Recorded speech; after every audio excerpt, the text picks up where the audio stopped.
अस्सलाम वालेकुम।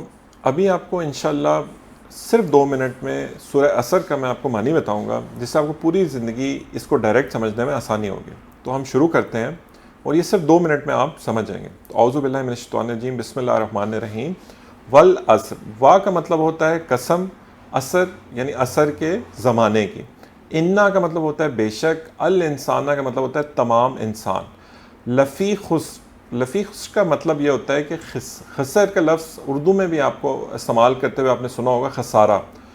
तो इन्नल इंसान यानी तमाम इंसान, फ़ी खुसर, फ़ी का मतलब होता है में, तो यानी तमाम इंसान खसारे में हैं। इल्ला का मतलब होता है कि सवाए, अल्लज़ीना का मतलब होता है उन लोग के, आमनु आपने ये भी उर्दू से मिलता जुलता लफ्ज़ है, यानी जो सवाए उन लोगों के जो ईमान लाए। वाह का मतलब होगा और, अमल सालिहात का मतलब जिन्होंने नेक अमल किए, और फिर वाह का मतलब और में आएगा वतवासो बिल हक, यानी जिन्होंने हक बात की, और फिर वाह का मतलब आएगा और, फिर वतवासो बेस सब्र का मतलब है कि जिन्होंने हक बात के बाद, ये भी उर्दू में आता है, सब्र किया।